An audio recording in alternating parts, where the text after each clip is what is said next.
Thank you very much, Simon. So here we are. Thank you very much again, everyone, for coming this afternoon.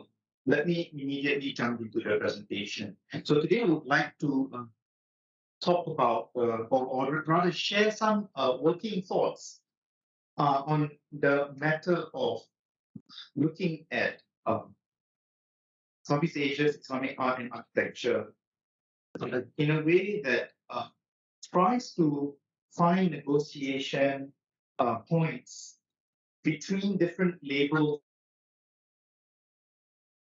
into none of which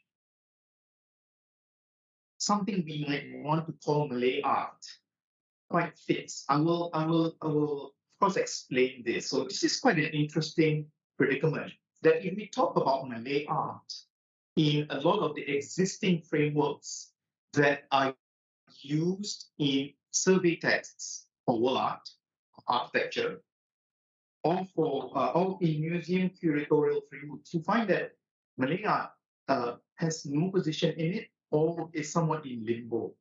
I've spoken about this before, but more from the positive angle, which is to try and talk about what it is. But today I'm trying to talk about the difficulties of fitting it into existing frameworks, and at the same time, possible ways to negotiate or to find ways to overcome these challenges by thinking in terms of alternative frameworks that we can call, after Sanjay Subramanian, connected histories, which of course connected histories as a certain approach, I suppose, tries to always break these boundaries anyway. So I think that's the relevance. And then I try to bring in nomenclature and framing as possible tools to do so. I hope I've articulated this clearly enough. Like I said, these are still working. So I always, I think this is probably the third time that I'm using this map, but with I've added some of the words here. I'd like to start with this particular image because it really tells us a lot. For decades, this particular seminal major global survey of art and architecture of Islam. So we come from that angle first, later we come to the layout. This is the defining one. Yeah, when it comes to the early modern period. There's an earlier volume for before 1250. There are reasons why 1250 was a date in one volume and the other. But we're looking at what we can call the early modern period, more or less. It's a focus today. Early modern here referring in various contexts to around 14th or 15th century, thereabouts. So it's the early modernism. But this is the early modern view, historians' periodization. But if you look at this survey text and this map of the Islamic world, you'll be surprised to find that the major countries of our part of the world where Muslim populations are in fact the largest, Indonesia, Malaysia combined, right? It's excluded, right? We are not on the map. Some of you already know this, I think, but some of us may not. Or we take it for granted. Yeah, we are latecomers. But even then, even if we talk about latecomers, this particular periodization should have included this part of the world. Now, the reasons for this having been being the case, I would like to suggest the following four. The Islamic world is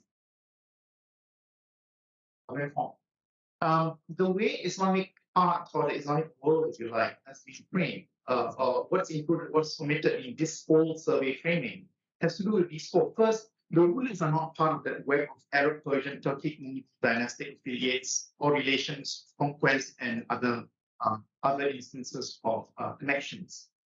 So, for example, the limits of this world may be described, has been described, for example, by Shah in his own critique, as a Balkans to Bengal complex. Why Balkans? Balkans, the furthest extent of Ottoman rule, provinces, and then the Bengal, the Mughals had their provincial deputations of Bengal, and then beyond that, nothing.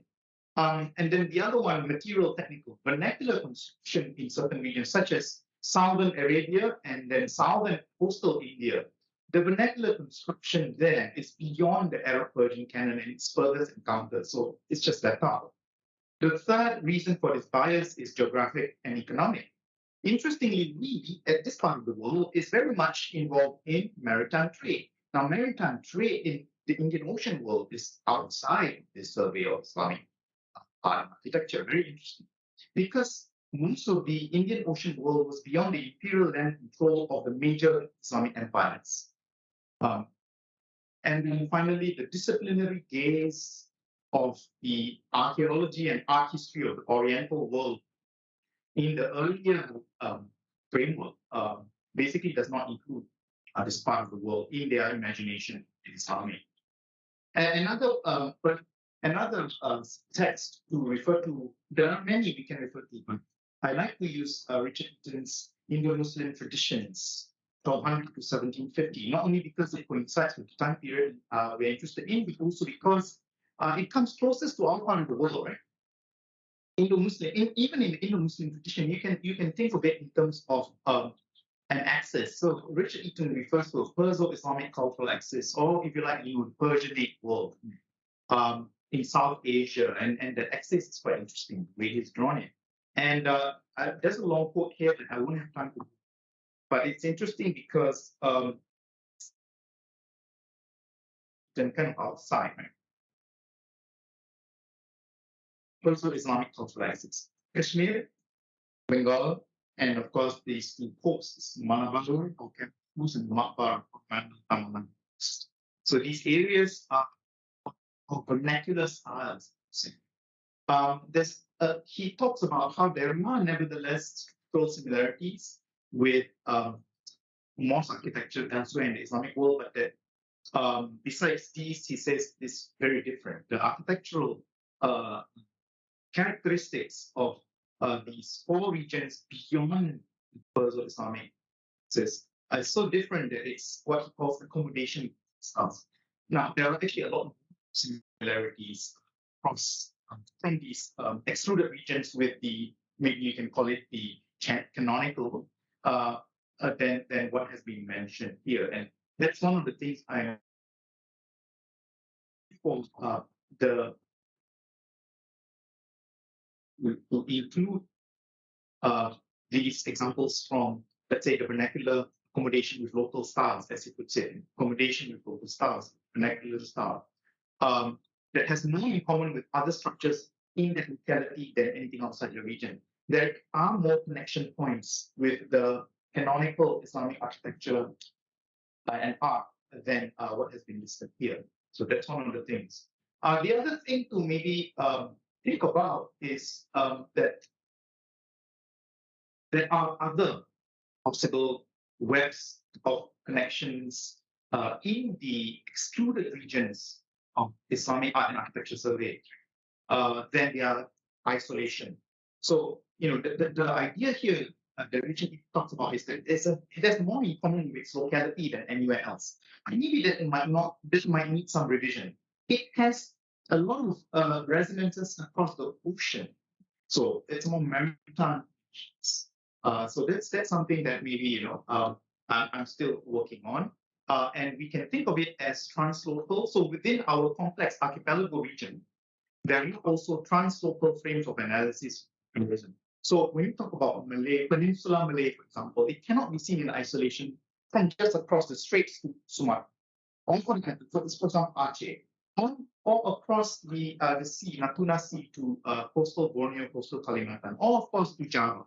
So it's the translocal, but there's also transregional. So from this part of the world to southern India, to southern Arabia, and southern China, but also as far afield as parts of the Swahili coast. So these are some of the ways in which the art and architectural historiography of the Islamic or the Muslim world can accommodate the excluded regions in ways that are not just for the sake of completing the survey, but to move towards a more complex understanding of the wider Muslim world of the maritime region that I kind of provisionally here. So that's why maritime Islam overlaps with the study of Indic. So just a quick look, for example, China is included in the survey, but if you go to the chapter on China, art and architecture, it's not Turkic peoples of West China. But anyway, that's probably going too deep, but that's sort of under the sphere of Islamic art and architectural survey that has been explained. So perhaps that's one way to look at connected histories through geography, historical geography, but also maybe another way is to think about time, sliding across time, that connectedness. One of the things that we can say is that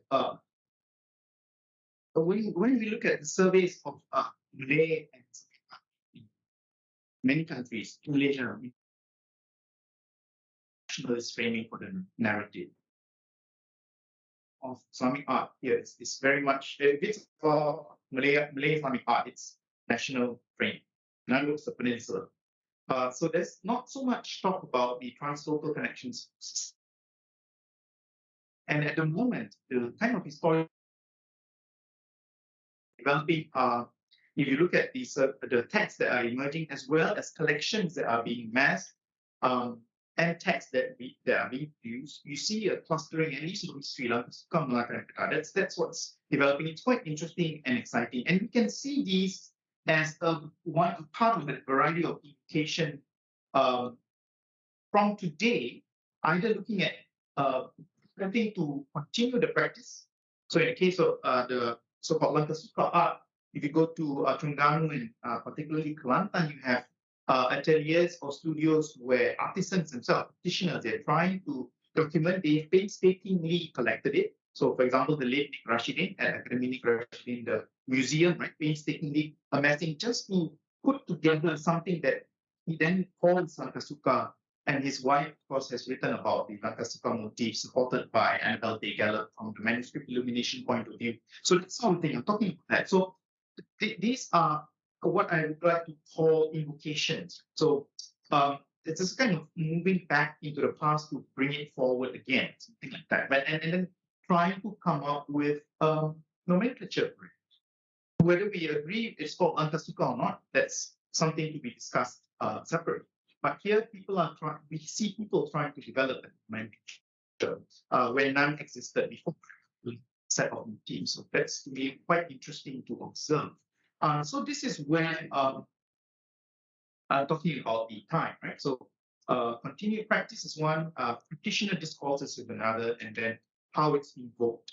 And I would like to emphasize that this is happening across the political and aesthetic spectrum. So very often you kind of label this as this end of the political spectrum or the other end. I think it's more complex than that. I'll leave it at that. I don't know whether it sounds we can have a conversation about this. And what's important to note also is that even within this relatively small peninsula space that is called Peninsular Malaysia, I'm talking about West Malaysia, this peninsula, right? There are so many sub-regions and practices. It's very complex. So I'm talking here about the fact that very often we get comparison between Indonesian and Malaysian. I think that's a bit too broad scale. And finally, this talking about the last of the abstract slides or just opening premises is to look at the labels themselves needing to be unpacked. So Malay and Islam are both not given entities, not. Instead, each of them are internally diverse, as I mentioned, but more important, and they've got their own complex histories of translation across religious conversion, not just Malay. So very often we talk about exceptionalism. Oh, Southeast Asia, retains many pre-Islamic elements, unlike the Islamic world. Now that's of course false, because there were many such translations and reworking from the pre-Islamic into the Islamic, even in the Arabian Peninsula, even in the Hijaz. So why are we talking about our part of the world? So it's so exceptional. It's like that. Cross. Byzantine architecture became Ottoman. That's also pre-Islamic.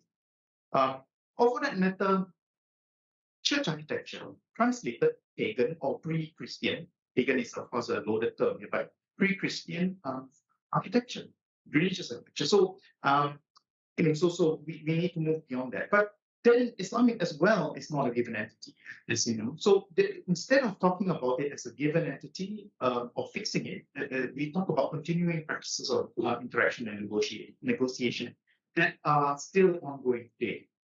And when we talk about competing definitions or multiple definitions, we've got from the most basic and easiest to reject to something more nebulous. So the most easy to reject is, this. Have you heard this acronym LT-CALSA?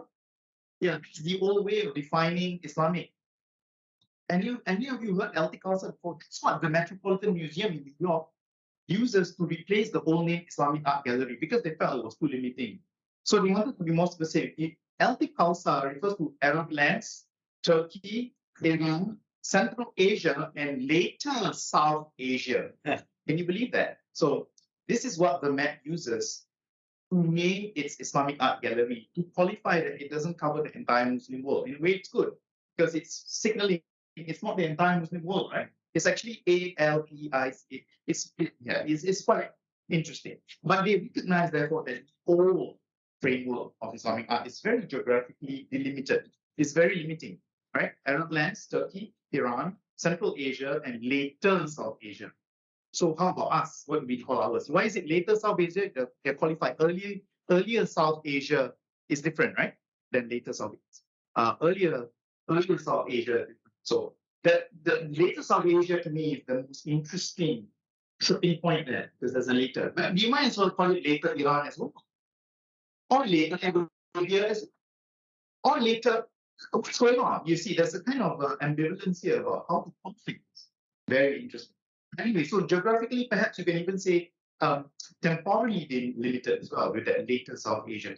Secondly, of course, is the one also quite problematic, right? When we see people writing books about Islamic art and architecture in which theology is the basis for alignment. And then those that say, no, it's not so strict, it's a bit more beyond the visible, it's about spiritually influenced reworking or rereading of pre-Islamic form into the Islamic period and so on. So that's one. Another set. That is in contrast, the Islamic thesis by Michael Hodgson to the sociocultural and the religious. So we'll come to that later. The next one, of course, is more difficult to say that these are all constructs. The idea of adat. Adat is not a Malay word. Adat is Arabic. So in other words, the idea of adat came about in the encounter with Islam in different societies that became Muslim. The idea of adat, the local, just like tradition is shaped by the encounter of the modern things of this as tradition, whereas tradition does not remain static, actually moves. And then finally, of course, like I said, the most nebulous is interactions in the maritime world. Just by way of illustration, we come to illustration, focus an example. But we can't talk about the vernacular as something local, enclosed, and hermetically sealed, because it was something that was always in active interaction with complex worlds, maritime worlds of trade. A good point here would be a mosque like the former Sultan Mosque in Singapore. Now it's rebuilt, of course. It's now rebuilt in the Indo-Saracen style. The usual domes and stuff that you see, for example, in the Jami here. The colonial construction of the Islamic image that we find on Hari Raya Pass today, right? The dome, right? With crescent moon and night sky and so on. That kind of oriental fantasy. But originally, of course, the mosque in Southeast Asia, as you all know, looks like this. And what's interesting is this is not a case of an isolated community. It did not subscribe to the rest of the Muslim world. That's the kind of maybe fallacy that we need to beyond. The composition of the trustees board here is very diverse, and yet the architecture is that of the region, known by various names. Again, here the nomenclature, we don't have quite yet proper nomenclature for this. If we call it Tajud, which is what some survey texts in Asia call it, that's Javanese. The Malays don't call it Tajud.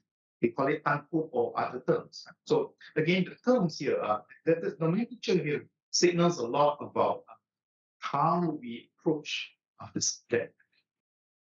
But again, coming to nomenclature, a good example of the problem that we face is in the UNESCO dossier for the historic cities of the Straits of Malacca, which described mosques in Malacca simply as the Malay mosques. which is of course quite problematic because Masjid Kampung Keling is for the Tamil Muslim community, that sort of thing. But more importantly, it doesn't quite get the architecture. So it calls this particular minaret a Chinese pagoda-like thing, and it calls the mosque also a Chinese pagoda-like pyramid roof, which couldn't be further from the truth. So we have no time to go through the entire thing, but just recognize that, for example, this tower here is not the Chinese form; it's in fact the Tamil and South Indian, as well as Deccan Plateau minaret form, which itself has local roots in the Deepa Stamba or deep stump.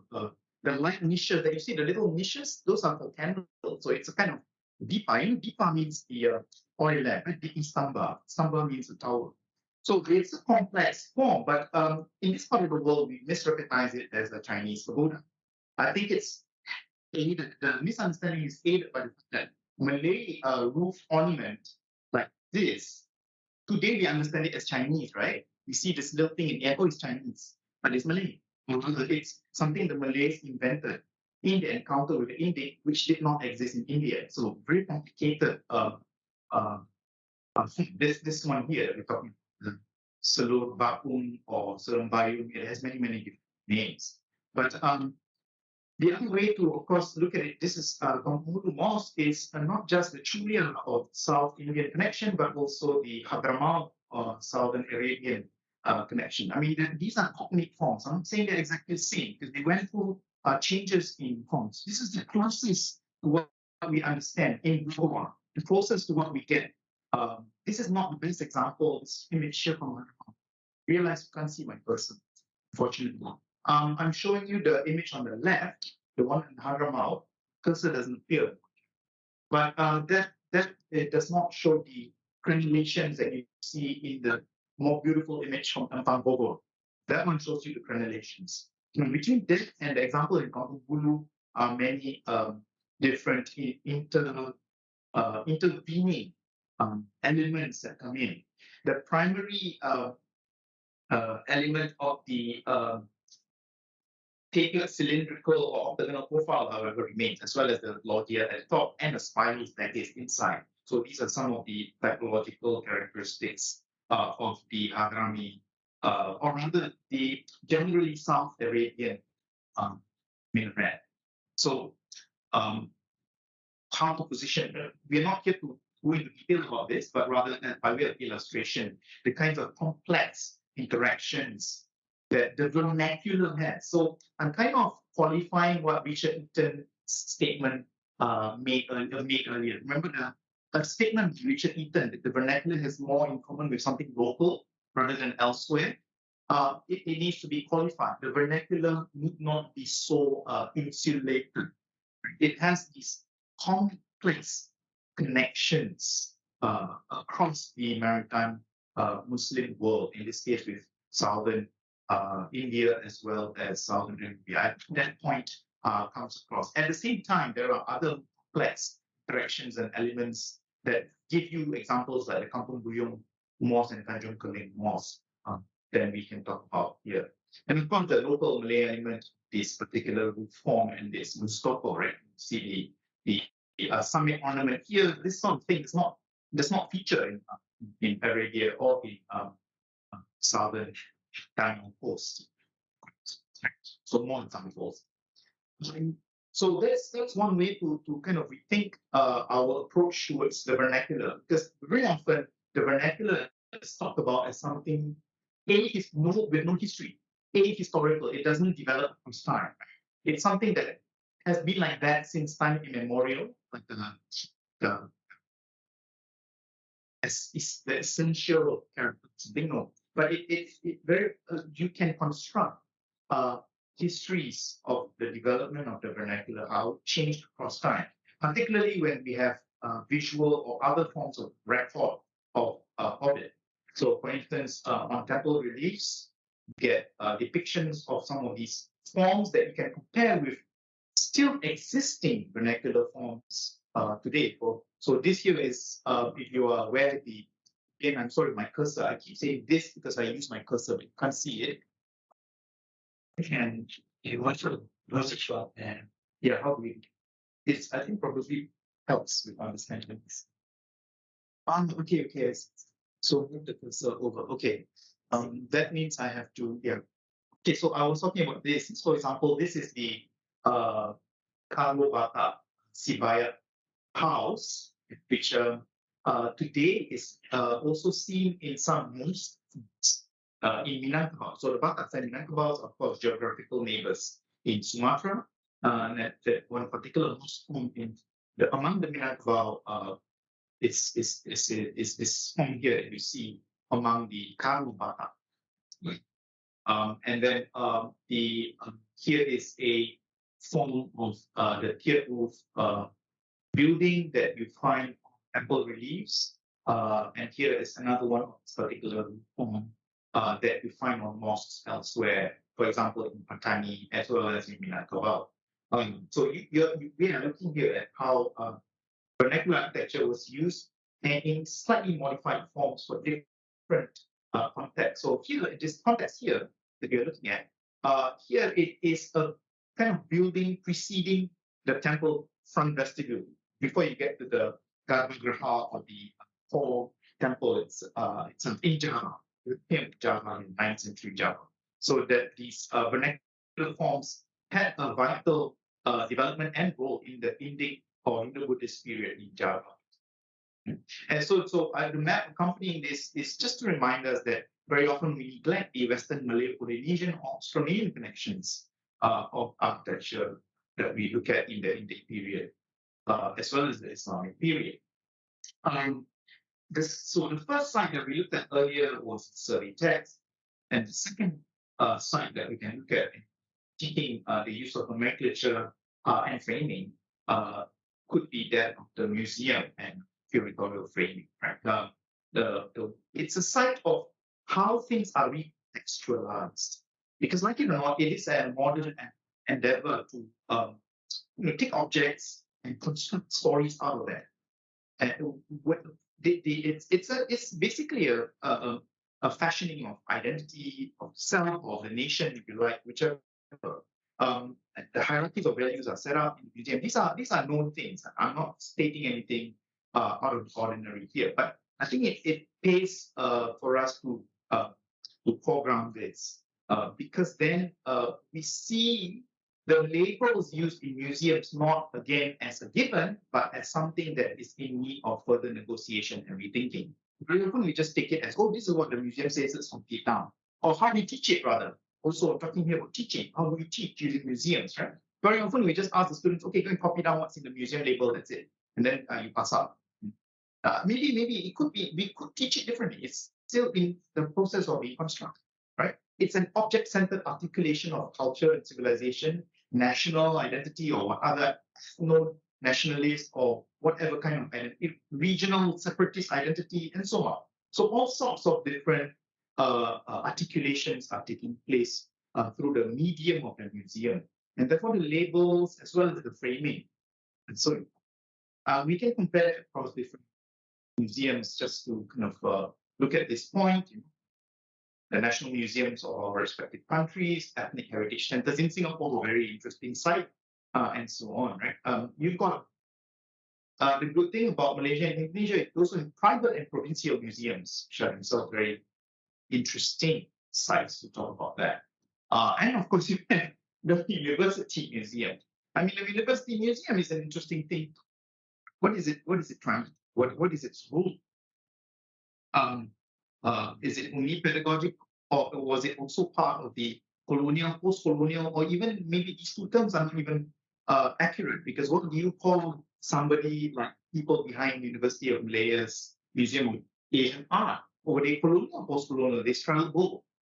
So maybe even that needs to be just knowledge production into what end, and why, for example, the Kendi was articulated in the ways they were articulated for the narrative of the Museum of Asian Art here at the University of Malaya. That also is quite interesting. Now, I don't have time to go into that, but the Kendi is interesting because the Kendi is quite an important and prolifically produced artifact in the Malay world. And yet its roots seem to be, as far as the theory goes, from the Kundika.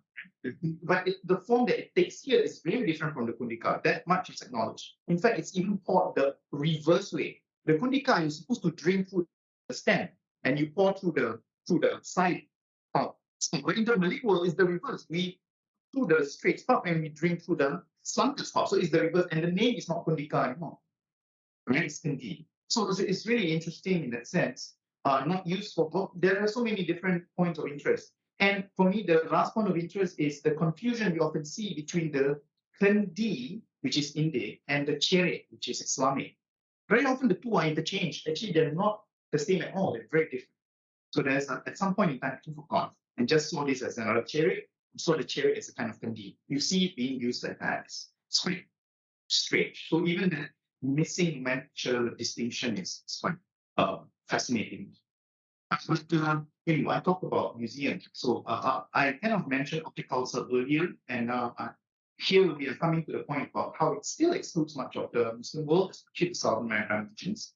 And then, so where do we put Southeast Asia, right? So the same museum talking about Metropolitan Museum in New York, or in Manhattan to be precise, has a separate category called Asian.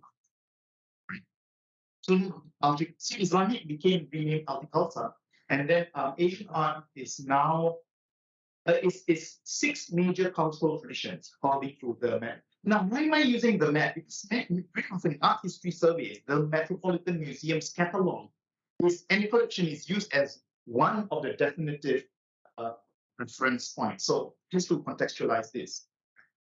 So according to the map, the canonical collation and cataloging agency, right, or institution, Asian art has 6 major cultural traditions. We're not in there. We're kind of in there, we're kind of under Southeast Asia. But if you look at the Southeast Asia collection there, it's entirely Hindu Buddhist. Entirely. So where do you position Muslim Southeast Asia? It's not in horticulture, it's not in Southeast Asia's Asian art category. Neither. Can you imagine the map? We're not there. That's so funny. And of course, it's quite funny because the Himalayas make it there. Wow. And we don't. It's really, and China, Korea, Japan, that's a very major representation of just East Asia alone by a country, no less. Not even by cultural region, because China is very diverse, but by country. By country. So it's really, really, the map is really in need of some kind of a rethink. But anyway, I can see that because here we are, right? Strangers. So they're not listening to us. So, but UN Museum of Asian Art talks about 3 civilizations. I just wanted to compare. And then we use Islamic as the third name. What is Islamic? Very interesting, because Indian and Chinese are both geographical and ethnic entities. Now, what's Islamic? Islamic can have the potential of being a unique, productive label, but is it doing that? Is it seen as purely religious and cultural? What is it doing in the way we construct? So it's very interesting. Where do we put Malay? Of course, obviously in Malaysia, Malay is not excluded. Or is it? I don't know. I'm leaving these as questions, right? So where do we find in all of this, what is the position of maritime Southeast Asian of Malay art? When? Or is it just a futile? Just forget it. We don't have art here. Of course, Syed Ahmad Jamal would say otherwise, right? So he tried to champion a rethink of material culture as aesthetic, as having aesthetics, right? Of having an aesthetic disposition and a statement to make. He said that specifically in his 1979. So the dominant categories, I won't go too deep. This is just a mapping of it, how it looks, right? In fact, when it comes to the Islamic on one hand and then Asian on the other hand, the two don't actually overlap at all, at least as far as the map is concerned. And of course, in all of this, Southeast Asia is nowhere really comfortable. And then if we go into the dominant categories in Islamic arts, you get these terms within which one particular claim has taken place recently, and that is that IIAM here in Kuala Lumpur, the International Arts Museum, has a catalogue that tries to position Awan Larat and Sulur Suluran in Malay carving as a form, as well as in a manuscript illumination as a form of arabesque. So that's one interesting insertion.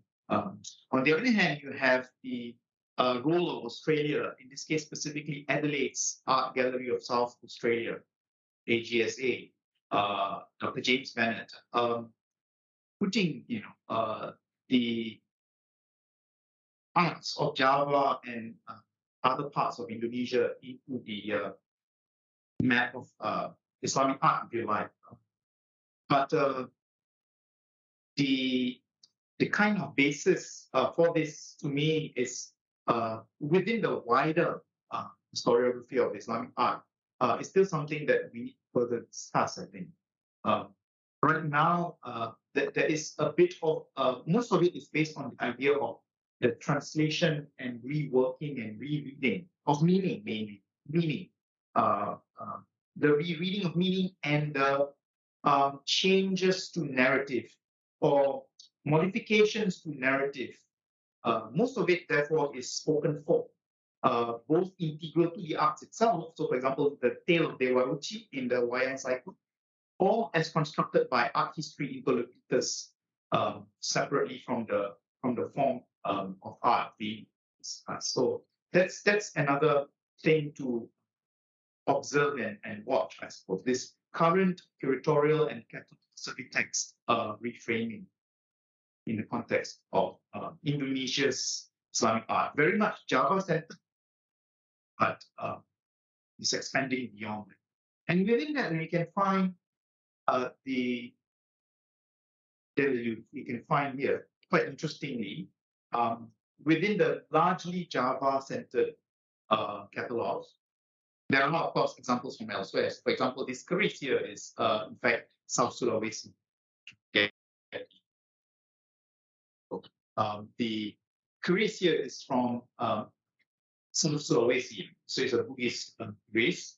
And then here, I think most of you will be able to recognize that as the Keris Pekaka from Patani as well as Kelantan. So you've got examples that are included like that from elsewhere in Germany. So, and one interesting maybe way to consider the way in which such forms can be maybe not historiography, but suppose we could call it something like the typology. Not quite typology per se, but just the talking about typology here in terms of almost the kind of histology, the old art of histology, which is to say that you compare across different forms to try and draw out the change across space and time of particular forms. So here the bird fields, as well as the one that is most known in the Malay world, the Jawa Demam hills, the rather anthropomorphic forms that a human, clearly you can see a human figure kind of hunched with what seems to be a covering, a polo or a kanja or a star, depending on the style. But at some point, it becomes somewhat bird-like as well. So there seems to be a continuum between the two. In fact, some of them begin to look like Jawa Demam. So it's rather interesting, this particular sphere of sculptural form in zoomorphic and anthropomorphic manifestations.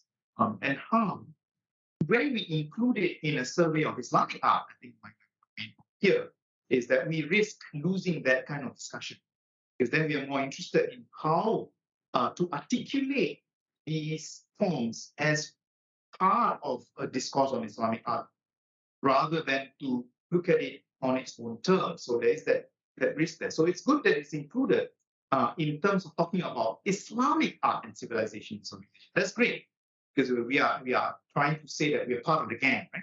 But then maybe we might do something else. And in addition to that, we also could think about other contexts. So earlier I spoke about the Western Malayo-Polynesian or Austronesian context of comparison. Likewise, that histological or pathological or just the visual art, visual analysis perspective I'm trying to talk about here includes positioning Islamic era Malay art. I'm not talking about it as Islamic art, Islamic era Malay art. So maybe we can distinguish that. in relation to older Malay as well as older Malay Indic contexts, right? Malay Buddhist or Malay Hindu texts. So here we could, for example, although we call this a makar, now obviously, this is a makar. We know that it's makar. It's called a makar, and it has the attributes of a makar. But what are all these carvings doing here? It doesn't appear that in Indic manifestations of makar. Instead, we find these kinds of floreation and foliation, these ornaments that appear right on the axis of the body of the bird or the bird-like leaf, very much to be a feature of arts of what would otherwise only be included in what you call that the tribal arts of the region. Yeah, usually the titles would allude to these terms, right? So we're talking here about a particular point of comparison that is often not there because of the framing. Because of the framing of these as using terms. So here the term Makara, or just putting it as pre-Islamic and therefore Indic, Hindu Buddhist. Very often you hear Malay in the pre-Islamic is Hindu, usually it's Hindu, right? That loses the possibility of comparison with, for example, a Malay cousin such as the Iban. Here I'm referring to linguistics here. In linguistic terms, the closest Malay linguistic relative of Malay is Iban. And if you read some texts that survey Borneo, the Iban and some other groups appear to have migrated later to Borneo from Sumatra. So there is that possibility of a more complex composition. Not all of the groups that we just lump are all the different groups that migrated at different times from different parts. And when I say migrated, this is quite long ago, but it has its linguistic imprint as well as artistic imprint. So of course, then you have other interesting examples that are quite more obviously derived, at least in terms of its iconographic content from the Islamic world, such as the Buraq. Yes, the Buraq is from the Islamic world, but its manifestation physically, right, in its form, as you see here, two examples from CN collection in Singapore, maybe possible comparisons with the older contexts here. Here I'm using the word Malay a bit too loosely, perhaps. I think I forgot to repeat this heading, but really this is Malay World Mindanao art, not Malay. Yeah, just to qualify that. Another example. So these are illustrations. How they are used circumcision ceremony. So that's circumcision ceremony is quite an Islamic thing. Circumcision, male circumcision. You don't have that. But the use of the Gunung Petala Indra, as well as the presence of the other counterpart, Petala Wati. These are quite interesting to compare, not just in terms of its so-called Hindu or Buddhist connotations, but also in terms of the importance of the bird in older texts, meaning here indigenous religion. The Saruman here in Vietnam. So maybe that's a point to just pause and talk about the Islamic cases. I mentioned it from Michael Hodgson, something that would refer not directly to religion, Islam itself. So contrary to the surveys that talk about Islamic art from a theological basis, but to the social cultural complex historically associated with Islam and the Muslims, both among Muslims themselves and even when found among non-Muslims. So it goes as far as extending into non-Muslims. If it is somehow connected to the social and cultural complex associated with Islam and Muslims. So that's quite a broad-ranging and flexible possible parameter. Right? I think how are we for a bit that was the midpoint. So I think I have moved slightly faster in this part. A third case, so we've looked at mosques and minarets earlier, minarets mostly. And then we've looked at some zoomorphic forms and categories used in museums. Now we're going on to the case, which is perhaps, as far as we are concerned, the most Islamic, right? Khat. What could be more Islamic than Khat, right? Very, very Islamic, no question. But what's interesting is it's not as simple as that. So I'm trying to bring the idea of the Islamic case even all of the Islamic camp. In the Pameran Seni Khat, after the National Cultural Policy change, here at University of Malaya in 1975, right? The catalog includes an essay that problematizes the asal usul tulisan khat. Beberapa pendapat, actually, if you say beberapa, you shouldn't say pendapat. Beberapa pendapat, right? Yeah, beberapa pendapat is doing it, right? Many opinions. Beberapa pendapat mengenai asal usul tulisan khat. Some opinions, right? Some postulations about the origins of khat. So at that time, even then, that's what I'm saying. So it's not right to throw the baby out of the bathwater and say, after the national cultural policy, all this Islamic Malay, all we suspect, is a bit too was quite. Khat actually has pre-Islamic origins, in case you forgot. Here in the Pameran Seni Khat catalog, it says that it's written by no less than Ustaz Muhammad Yusuf, right? He talks about how it has its pre-Islamic origin and then arrived in the Hijaz, tulisan Arab sampai ke Hijaz. So it's not something that is seen as like sacrosanct thing, right? But instead it has a human historical evolution, culturally situated, and you can historicize it. That's basically what I want to say. So if you take that as a model, you can just quickly retrace. Even Khat, this analogy, even Khat in its status as Islamic art has multicultural origins. Even Khat, right? It had its moments of codification. The catalog really goes through it. Who said what about how to write this properly? So why do we not have that innovation? Or why do we not look at the innovation that's happening now for Malay arts? It's also happening. People are trying to codify it, to kind of crystallize it, give it a new form of kind of, you could say, sorry, you're saying? Legitimacy is one, but also just the practice has some kind of rigor. Like the writing now has rigor, and you know when someone has to take mastery or not, because there's a group that have been put in place, and people have by consensus agreed upon it. And these things happen through the agency of artists and the dynamism of and innovation therein. So this kind of interesting developments are also taking place in Malay arts. Just like if you take Khat as an analogy, right, they had taken place.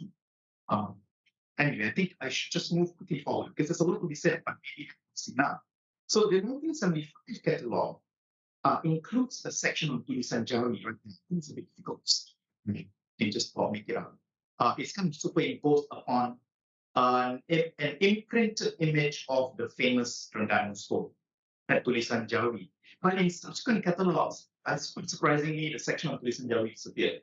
So it was focused solely on the Islamic canon, right? So there was no room to kind of develop all this also on Jawi calligraphy. The calligraphy styles that developed, so it's quite interesting. And I think nobody has really looked at it. I know one book that is trying to look at tulisan Jawi script, but I think there needs to be more. Yeah, so there is that. You have all of these an amazing survey on the different styles of art elsewhere, but somehow for this part of the Muslim world, we don't have such a study or such a, we don't. It's quite interesting. I mean, I'm putting this here because just to remind us also, as much as the heart analogy earlier that I program talks about its evolution and arrival, the Islamic heartland, the Hijaz. In our part of the world as well, there's a very interesting history of both its negotiation with older Malay usages, such as Dewa Mulya, as is probably well known to many of you. Here we're talking about the Terengganu stone, which uses, it's already in Arabic. They could have just used Allah, but instead it used Dewata Mulya Raya, which required writing in Jawi. Dewata Mulya Raya, and Dewata and Mulya are Sanskrit, Raya is Dev. But so it's quite interesting, right? Even after the adoption, script for writing, which is what the Terengganu stone is about. Well, even then, there's more local adat laws as well. But back to the writing, even then, it still used Dewata Mulya Raya. So the negotiation was in place. And then, of course, below is the famous, these are both peninsular, right? The one below, the pair below, is, of course, the also famous Ahmad Majnun or Rajan Stone in Peninsular Kompas in the time of the Malacca Sultan. 1463, that's Malacca Sultan period.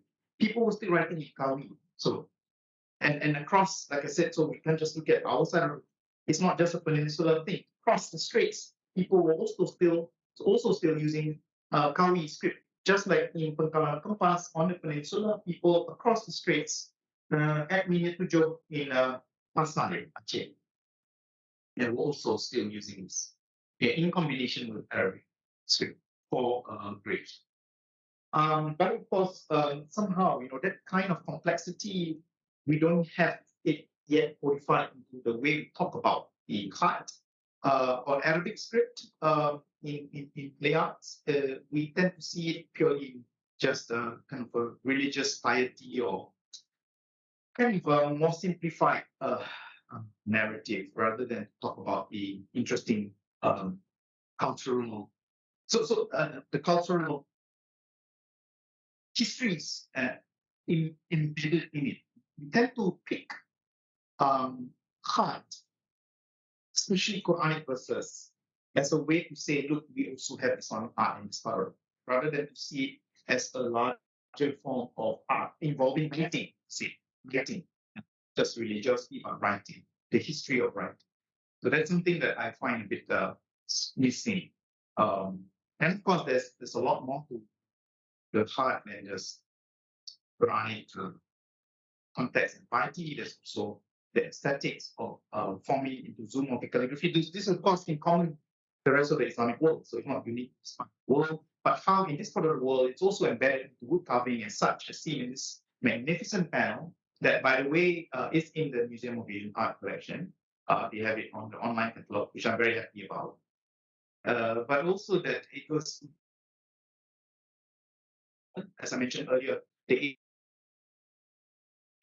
developing these forms. So it's not something that is static or dead as objects in museums of the past, but that it is actively being pursued and it's an ongoing continuous.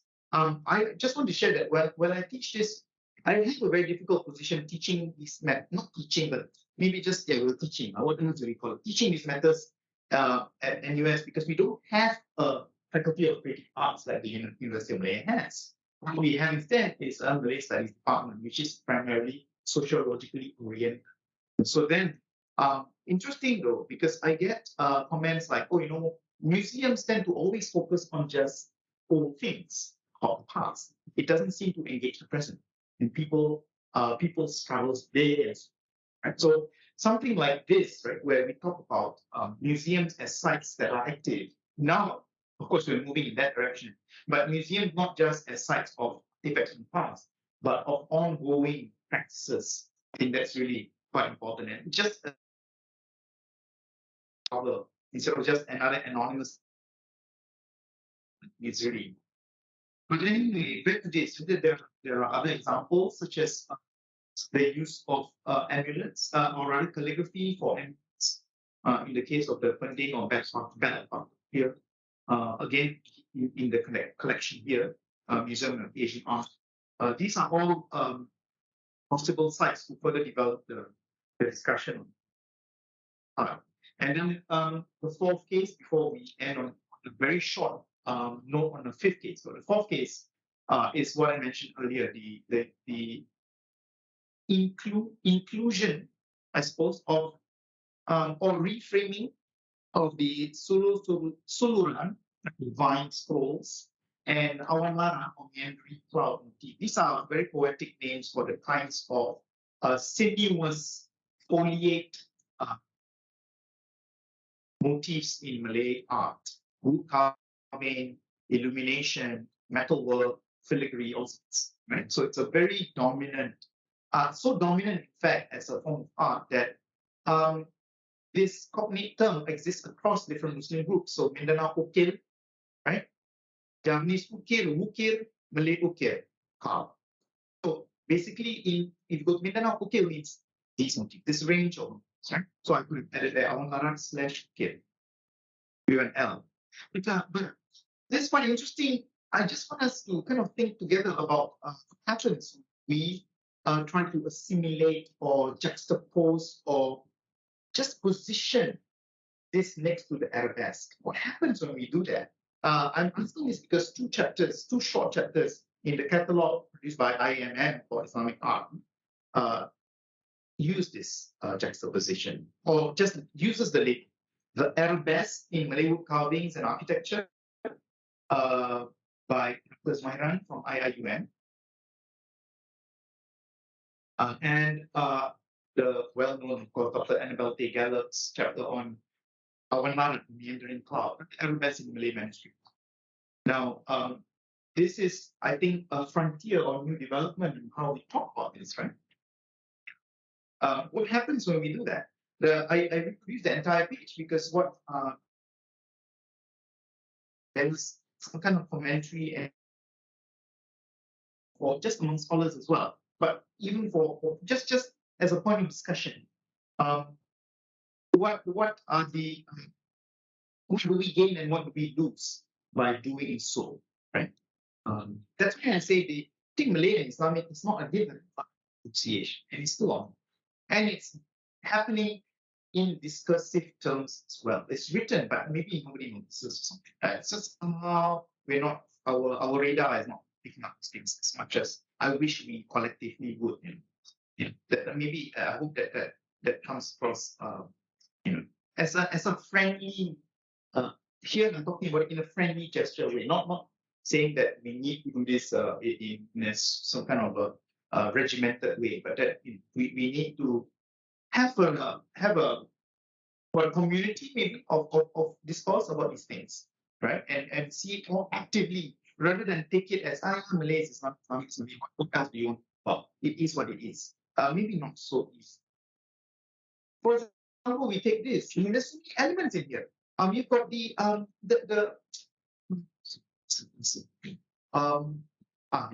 so you've got of course the very very well known which itself mirror calligraphy is well known in the rest of the Muslim world. But then you have the tree growing out of the pot. That's a very old motif. Kalpataru, the Bonbringin, the wishing tree.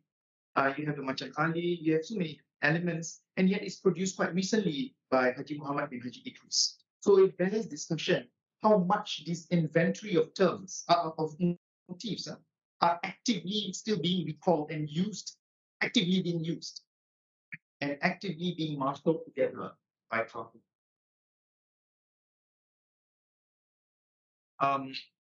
And well, yeah, I put this here because I wanted to contrast the previous one with this, because the IIAM has this Jepara carved wall on display. Not much information is given about it. There is a panel. It doesn't quite explain why it was there. So I thought, in contrast with something as simple as this, so much, something like this, the information provided is quite poor. In quite marked contrast. It's quite interesting to me. So it's not so much about how impressive something is, but perhaps and of course, examples like this kind of make us move towards incline towards saying why not put our maranat as arabesque. Well, it is used for a lot of religious contexts, but maybe there are others. And for example, we have this Aziz Draman's ungkapan, quite well known the number of times this has been reproduced and without attribution. I see it. Finally, you see this with no attribution. This is very strong. It's like those adat, ungkapan adat from time immemorial, like Minangkabau in but it's actually coined by Aziz Rahman in his 1967 book, Islam dalam Kebudayaan Melayu, Islam in Malay Culture. He invented it, and it's been reproduced. It's become diadatkan lah. And that's my free translation for, pardon the loose translation. It's probably not very good. I feel a bit squeamish reading it, but I thought for those of us who don't know Malay, I need a translation. Pardon the translation, please, sorry.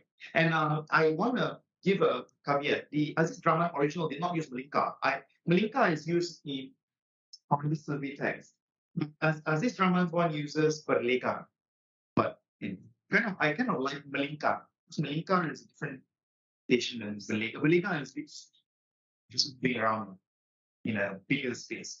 My point here is that it's through this ungkapan, Aziz Rahman is trying to construct something that he feels is Islamic in many terms, suppose, yeah, and infusing therefore a new reading. So that's another interesting room for response.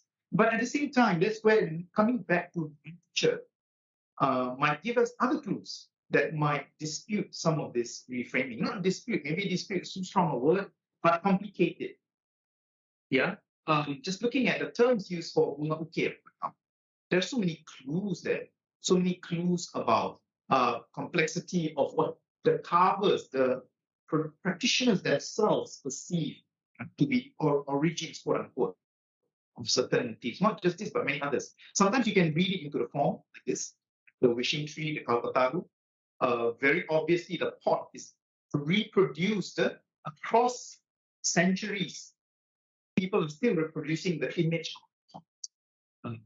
And you can even trace kinds of lines of the meandering. The similarities are still very observable.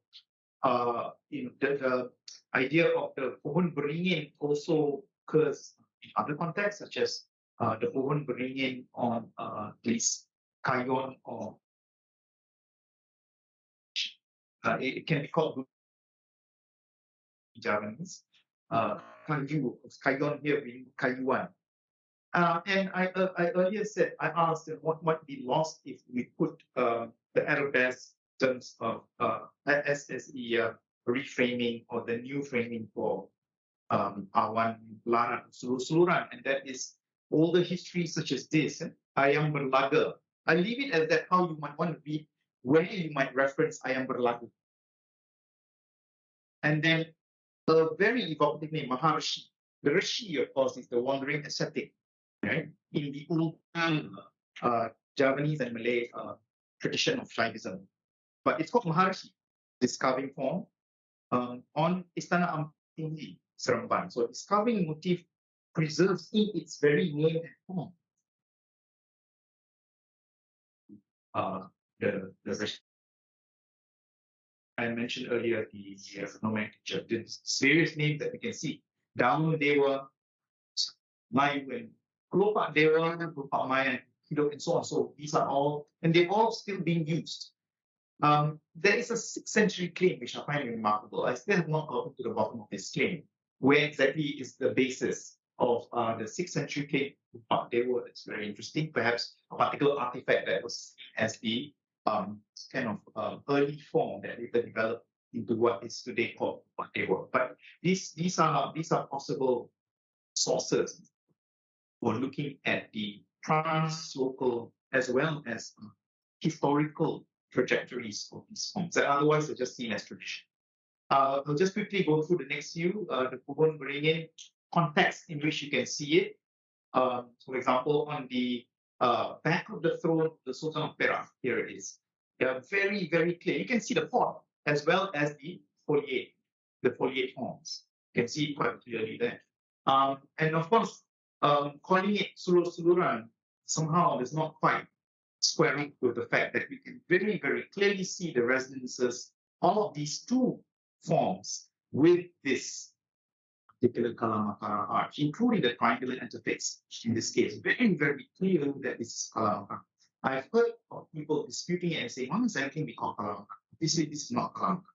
But if you look at the profile from the visual point of view and the construction of the elements, it's indisputable that it is a reworked form of the Kalamakara that had existed in the arts of the region, not just Java, the region. We just have the best preserved examples from Java. We have Makaras from Kedah and Malacca, right? But they have been around since the 7th, 8th, and 9th century. These elements. And of course, the variations of these elements across regions. So, for example, so-called Lankasuka motif that is the new term the term now being used to refer these particular variations. The last case, closing, and I won't discuss this much, just this particular case, just this slide, is that we are at the moment where we have to develop it. The only problem is that there are many things that don't exist as collections, such as mosques. Mosques don't exist as museum collections, can they? IMM says, yes, we can. How did they do it? They made all these magnificent models of mosques from Central Asia, from, the Hijaz, and they have one set of 3 mosques from our part of the world. They also have Qudus. I think they use Qudus. They to represent Jordan. Oh, we have these 3. They are like in limbo a little bit. They are placed in a separate space, and they are inherited from before IMM.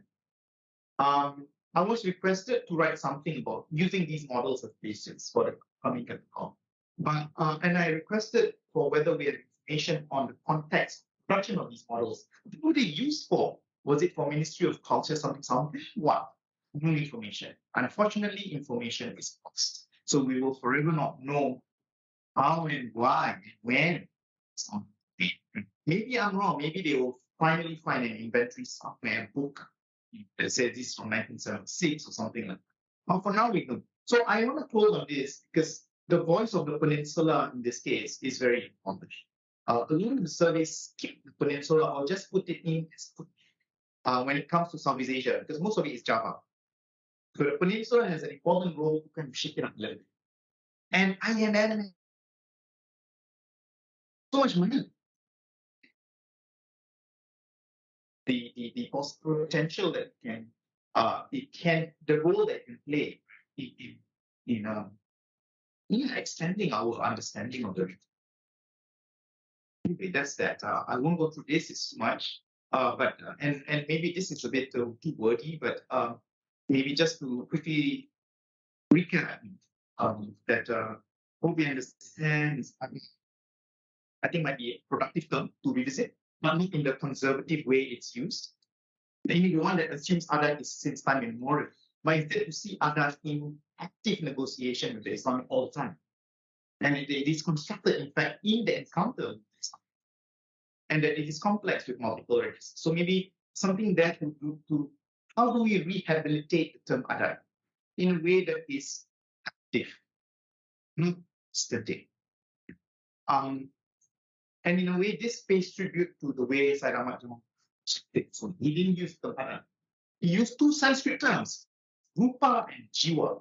I find that the best. Kind of the best signal of how complicated Malay culture is. That Rupa and Jiwa, 2 Sanskrit terms, are used to kind of codify and understand Islamic Malay. But anyway, then you have nomenclature is internal evidence, examples, obliquely sometimes. Contemporary explorations and historical consciousness. This I did not have time to discuss. Also, I think I'm respecting the privacy of those who are doing these contemporary explorations. I was in Pekanbaru last week and spoke to a few people doing work to try and explore how these excavated forms of knowledge, like the archaeology of knowledge in these older forms, and the historical consciousness that we derive from them can contribute to contemporary exploration. So I find that maybe it's a little bit like say intellectual copyright of this, so that is best for me not, hence the two aspects. Best for me not to talk about it. But it's ongoing, so it's very. I think it's an exciting time. People are starting about it. Some of them are even calling it how to not just decolonize, but be post-Western in the way we approach in the region. Post how the West has framed these things. The fourth point here, of institution that we call museum for teaching, learning, and researching. And then finally, the most maybe the most fraught with danger, quote unquote. How do we move beyond the extent of surviving artifact and visual archive? Many things no longer there because of the predicament of ruination or loss in this region, particularly because of the materials, but also just other forms of loss, right? War, ravages. And the place of reconstruction and imagination. What I wanted me to say, this last point, is that, and this I did not talk about earlier, but I think it's we look today media, there's a lot of buzz reconstructions of the past, some of which are inaccurate, obviously. But what is the role of these kinds? How do we how do we harness these kinds of energy and creativity to the study of the visual in the absence of concrete evidence? And then finally, because we have one contemporary artist actually in the audience, the place of reconstruction and imagination in contemporary art in using the past visual archive to present new imaginations of these arts. So these are some of the possible ways in which I think topic that I try to present today can be discussed. The idea of connected histories, and then how we can use framing and nomenclature to push beyond the problems shared at the beginning of the lecture. Thank you very much, everyone.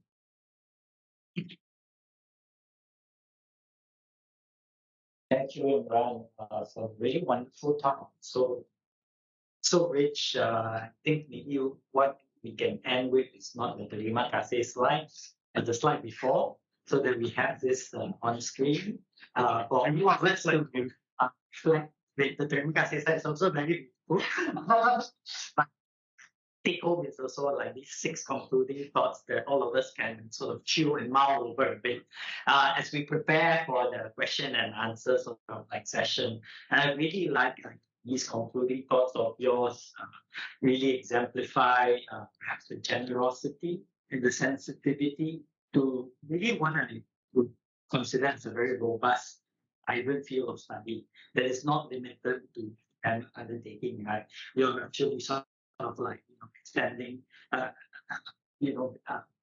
least an awareness of the fact that imagination construction plays a very important role in artists and contemporary practitioners and conservationists and people who are in the field are also actively shaping, this rich sort of history and heritage that is interestingly. It's called Malay Islamic sort of like sort of given. So in arriving at these concluding thoughts, you covered principally the geographical exclusion often of Southeast Asia from the dominant Islamic discourse, and then we have sort of the architectural geography of Southeast Asia by looking at the Indian Ocean, Islamic Muslim sort of like architecture, and literal sort of like connection of a huge sort of body of water. You've also explored the Indic afterlife, specific forms such as the Buru or the Matara form in Islamic material culture, and I guess remind us not sort of like die to culture category. that continues to have sort of outlines and resonances, even though Islamic culture has become predominant culture in the Southeast Asian region. Then there's also, and we have also attempted very interestingly deconstruct the Islamic art as dynamically multicultural and in kind of living art form, followed by trying to unpack what we stand to gain and what we stand to lose by the imposition of arabesque and the framing of the specific vernacular and local interpretive frame and expresses such a negotiation between Islam and culture, right? So all this, I think, points to the need to understand the dynamic and like process also, and also I think it's very nice that we end with at least making mounting a defense and the importance of recognizing the voice of the Peninsula within the context of our discussion of Islamic arts of Southeast Asia as well. Very often, even within Southeast Asian Islamic art discourse, the Peninsula is left out. So global level and Southeast Asians left the largest discussion. As in Southeast Asian Islamic art discourse, Malaysia somehow is also left out. Or Peninsular Malaysia is also left out in favor of developments in Java and Sumatra. So those are very sort of like things for us to consider. With that, I'd like to the session to a Q&A from anyone who'd like to ask a question, whether for the person who's here today or those who are joining us as well. Let me just also check and see if there are any questions from our online audience. Okay. So if there's anyone with any questions, turn on your mic.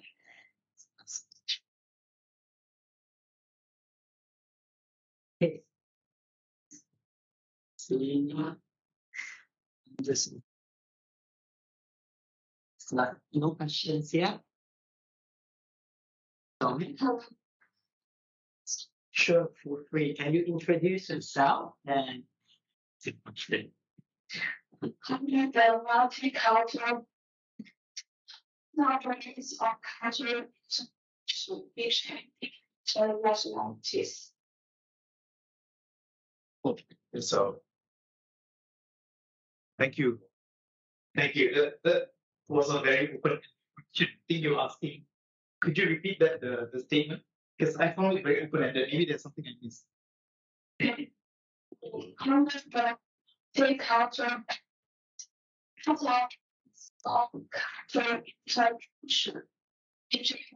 nationalities. Okay, I'm not sure how to answer that because it sounds like a policy. Sounds like a policy question, like the cultural policy. But how do I derive back station? Yeah, draw from example like that. Something that was shared. Just let me see. We could go back to the opening slide. The cover. And or any of these actually, any of like stop here as well. Any of these. So essentially, if we were to take maritime Islam, or Islam more generally as a frame to study architecture and arts, very often we find that it is very, very composition, particularly because of the long distance trade. So if you look at the minarets, you cannot analyze any of these minarets from one cultural frame. I mean, you cannot. The fact that the minarets involve so many different artisans of different aesthetic persuasions and convention, they follow convention, right? In the past, artisan follows a convention, and they brought together with them so many of their respective conventions in the creation of these minarets. Tells us something about the Islamic communities, the past that was so diverse and rich. So let's take one case, this one. The Sorry, that's my photo. I don't have a close up, but hopefully this is close enough for you to see this one. Hopefully you can still somehow see. Try my mouse. Okay, there it is. So this particular example. Okay. Now the monograph form itself is that you can find the one that you can find in southern India. But the top of it has this loggia and then a pinnacle form there, as well as the ridge ends, curved ridge ends that come from the Malay form that is the Mustaka as the summit, and then the Sembayu Masul Bakum at the end. And then form the kind of so you compare it with southern India, like so, there isn't such a roof form. You see, it doesn't exist. So the summit pavilion is something added on by Malay artisans. On what is otherwise a minaret is very identified with southern India. For a community that was in fact southern India, it was Masjid claim, and it was southern India. So just that one example, just that minaret alone, not to talk about the mosque next to it as well. The mosque next to it was renovated by Chinese artisans at some point. The original form was Sumatra, but it was renovated by Chinese artisans. They included motifs such as double happiness. I'm not joking. Yeah. So the mosque is so, well, multicultural. Advertising. These are the kinds of things that perhaps are worth revisiting. Thank you. Thank you. I think you have a question. Fine. Yeah. So, I think that's all. So how? Would you like to unmute yourself? Speak through the microphone. Hi. I Hi, can you hear me? yes. Hi, Imran. Okay, thank you for this fascinating presentation, surveying the nomenclatures used and abused by historians or even practitioners. As usual, there's more question than answers, after listening to your talk and reading your essays, which is encouraging. I don't mean it in a bad way. So I think this is, when it comes to nomenclature, it's a linguistic problem, right? How languages, in their capacity to name things, end up simplifying or generalizing certain artistic forms. And I think museums will face this problem consistently because of its role in representing culture, in summarizing a specific visual form. So I recently read an museum exhibition review who is critical of having too much wall captions actually, and not allowing the object to speak for its own.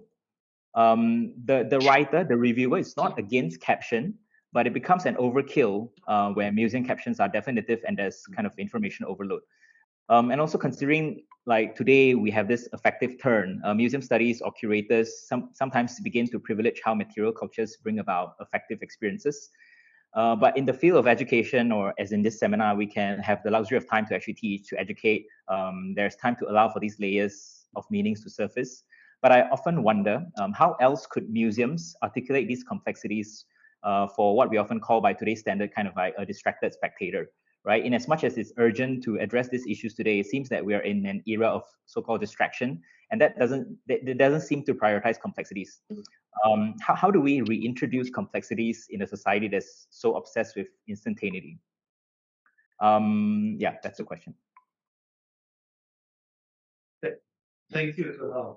Very sure question actually, and I'm not sure if I can answer it, but I will just say a few. Share a few thoughts. So I agree with you about the how much caption to put. So the problem here is when we face letting artifacts speak well, when the artifacts speak a language that the visitor understands. So if the artifact is speaking a language that we don't understand, it can speak as much as it wants, and we're just looking at it like saying, I don't know, by the analogy. The problem is that the Malay world is full of artifacts speak a language we even ask internally. We are internal, right, to the Malay world, but we don't understand it. So that's the real problem there. Architects cannot therefore speak for themselves. Somebody has to do the speaking for it. Therefore, perhaps this is not quite an answer you're probably satisfied with. Docents would have to do the talking. And if you visit for yourself, normally it's going to be able to help you, unless you do an audio tour. I have not seen audio tour thing here. Yeah. But yeah, somebody does have to explain. There is an interlocutor needed, unfortunately. But you're right. The caption won't help. People don't read English. People don't read caption. They will listen. If the docent is the guy is interesting enough, they will listen. But I don't think this was the kind of thing that for museums. I think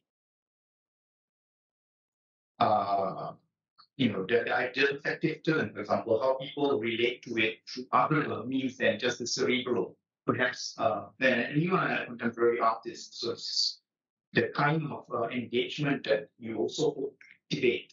It would be really good, though, if this kind of possibility to activate not just thinking but also feeling could help in the explication of the interlocution.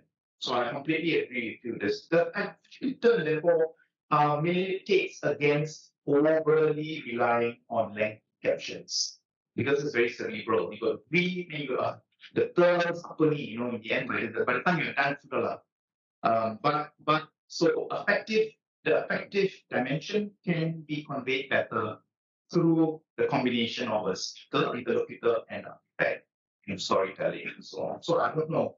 That way we can reintroduce complexity even poetically. That's really going to be interesting. Thank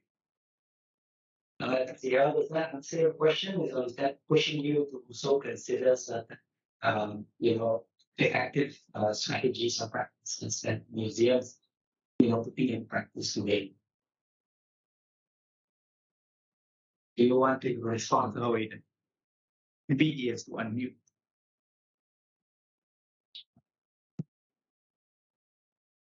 So how are you today? Sorry. Oh, there. So I'm just wondering if you will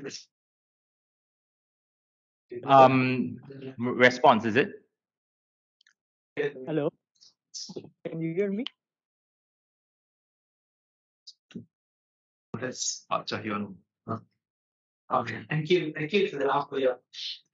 We will come back to you in a bit. Okay, then we start Chahyono, who has raised his hand online. Hello,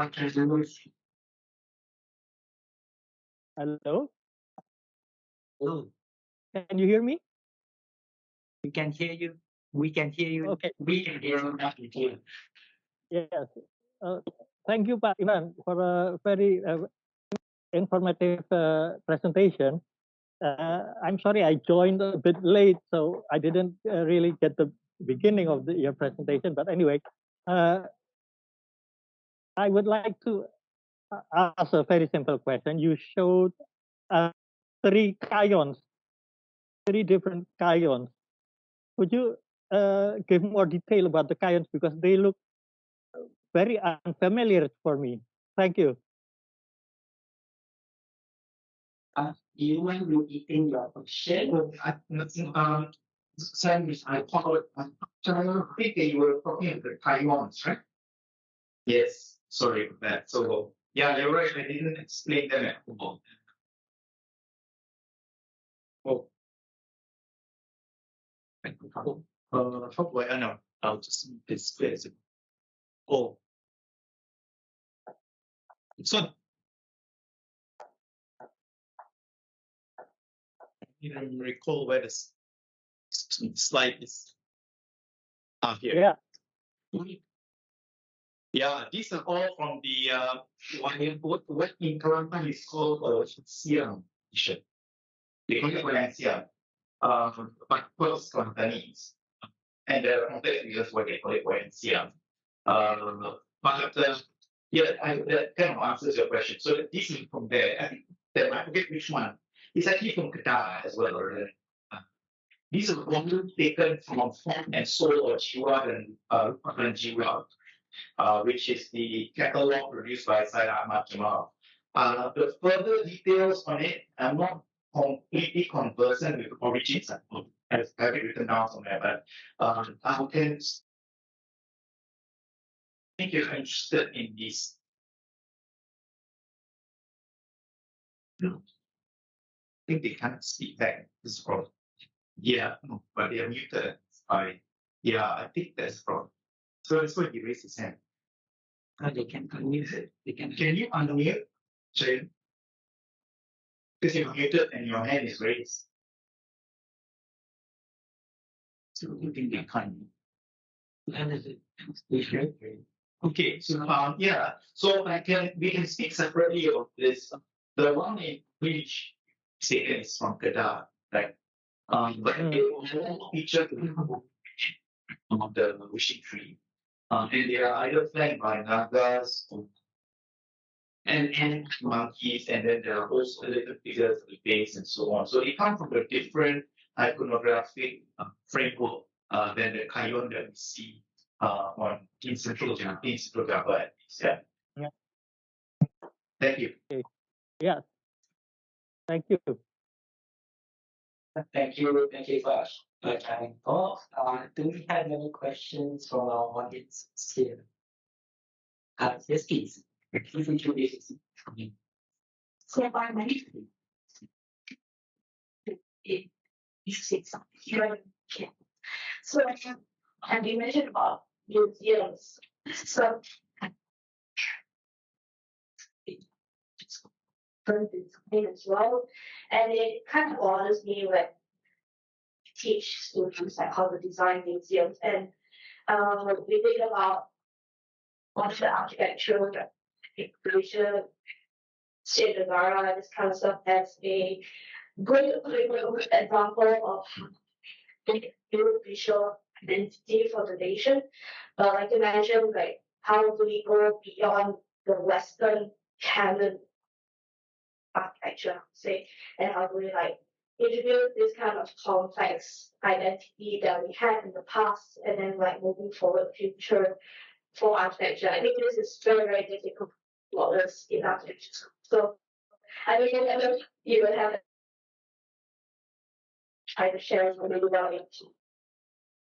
If you ask also the right person because Imran, Dr. Imran is also from the Department of Architecture itself, and maybe you can discuss this in relation to how architecture history is being taught in the Department of Architecture when most of the students are actually practicing architects and wants to build new things, right? Yeah. And what is the importance or the role that architecture history play within the formation of, and awareness, this larger vocabulary, pool of knowledge, and students can then rely on the resources, cultural resources.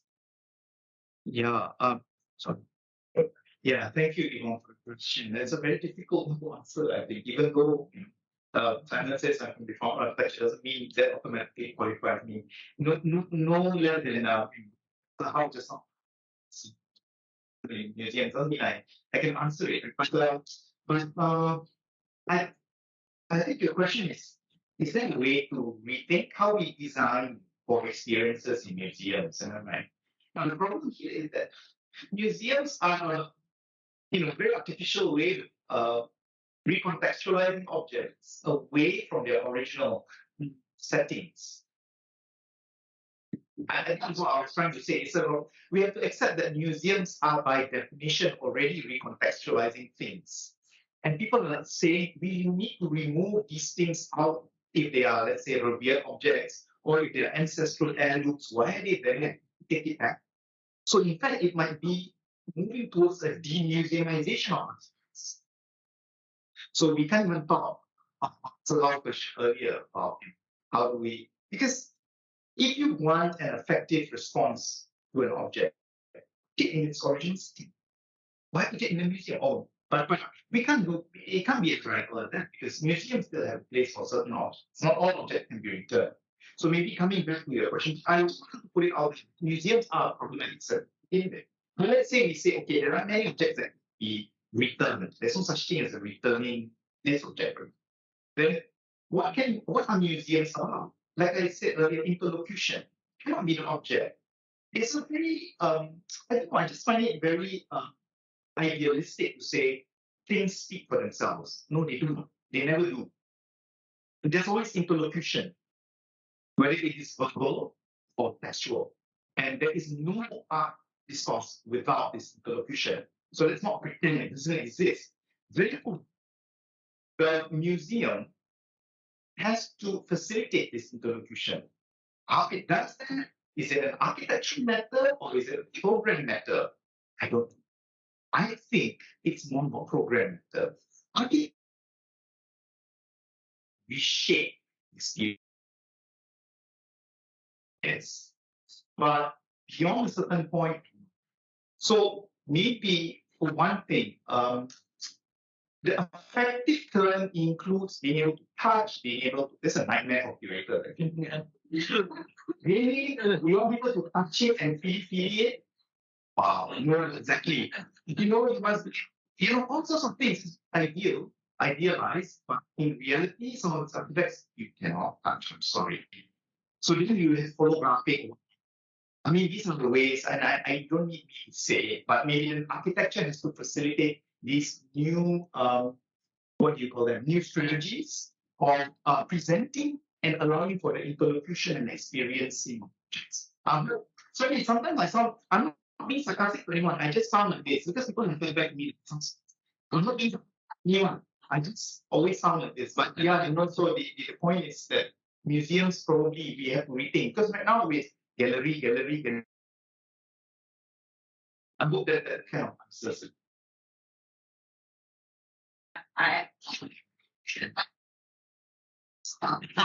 But at the same time, need to have possibilities. Thank you all for question. Very good talk. We also have a question coming from this side. So, would you like to introduce yourself? Yes, next. Can you speak with the mic? Okay, Khalid Ramadan. Can you do that? Yes. Thank you so much. Very presentation, very interesting, yet very informative. I think the discussion of consumer in general today has two parts when it comes to the question of architecture.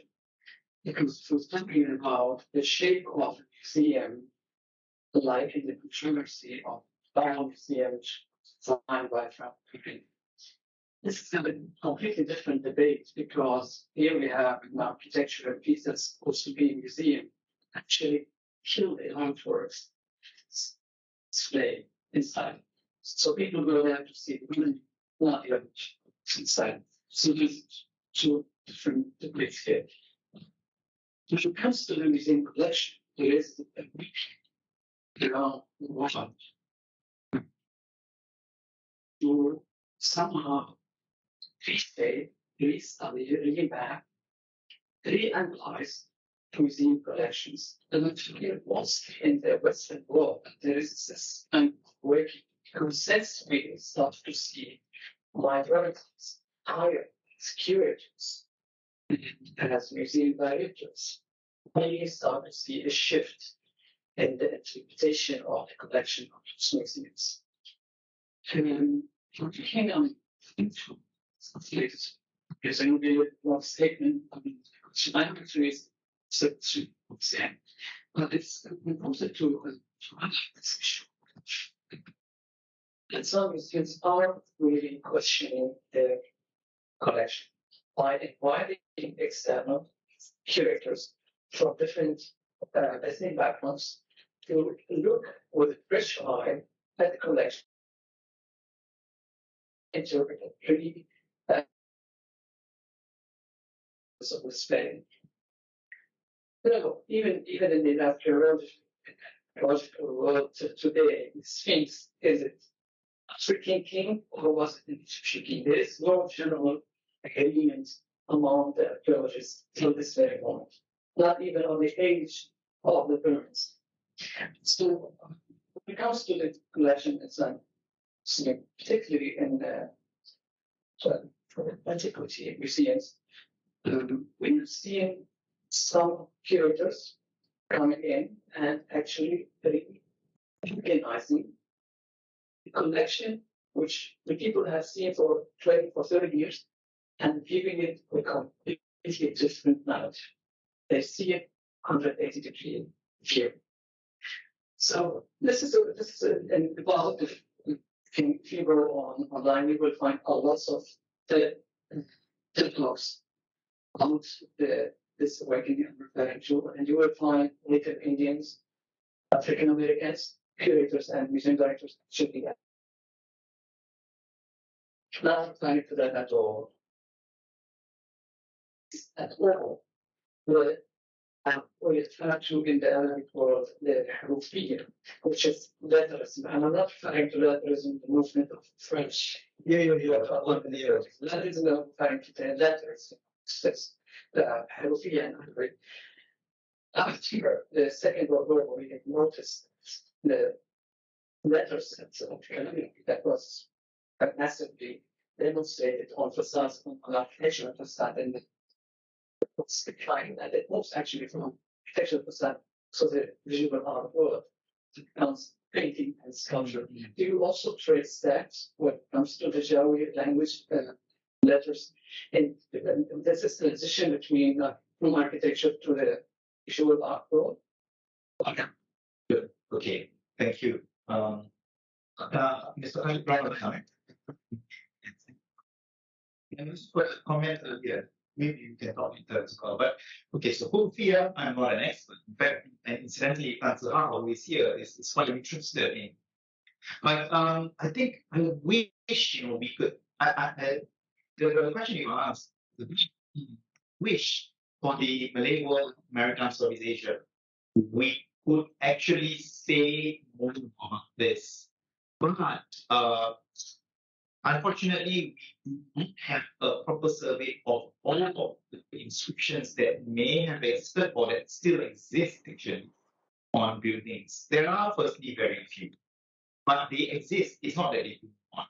But they are often neglected in any survey. So for instance, at Kota Baru, there is this old mosque, the Masjid Masjid Angga di Raja. It appears in Abdul Halim Nasir's book.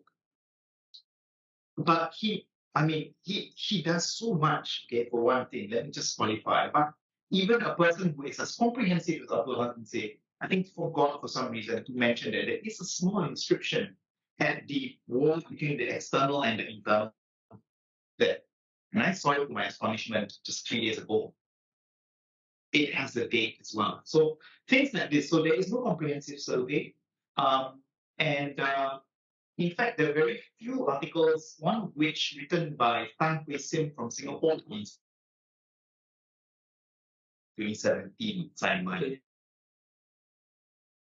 Word of God, Hand of Man, something. A chapter on just calligraphic panels on Malay houses and palaces, and she surveyed. Now, these kinds of articles are very, very few and far between. And reading an article like this makes us realize just how small the aid that has to be done and has not been done at all. Can you imagine just how many of these inscriptions? So, how do we answer your question? The answer is we need to do more field. We need to document before we can even say whether there was a shift or no shift. But maybe to answer the second part of the question, there seems to have been some kind of a transference of interest in painting calligraphy in this part of the world. Sometime in the 50s to 60s to particularly 70s. Yeah, 60s it kind of started, 70s. And you could even trace it to specific individuals who read them. So I don't know whether that's also in the area because that one is quite easily traceable because thankfully art historians do a better job than picture historians. So we have collection. Yeah, yes, yeah. Thank you. I want to ask a question. Maybe before we go back to how I was wondering if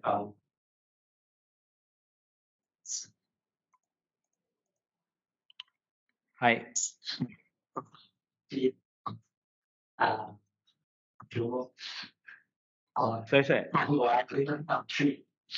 I was just saying essence here.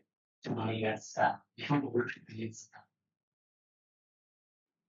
Yeah, sorry, a response, and also, hello? I couldn't hear. So now, you can't hear me, is it? Yeah, I can't hear you.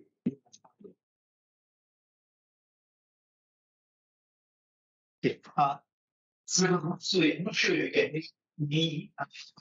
Simon is saying that he just asked 3% in your years here basically to get it to you. It's a little bit difficulty getting to you. Yeah. Mention. I think there's something wrong. Yeah, extension keeps doing. Okay, we'll come back to some later. Sorry.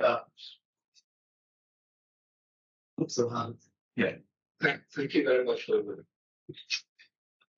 feedback. As you know, I'm completely on this field. But it occurs to me that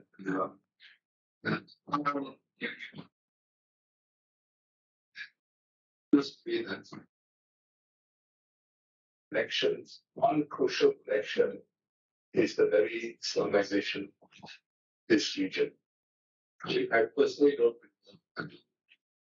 I'm not sure the word Malay means very much outside of the former British colonies.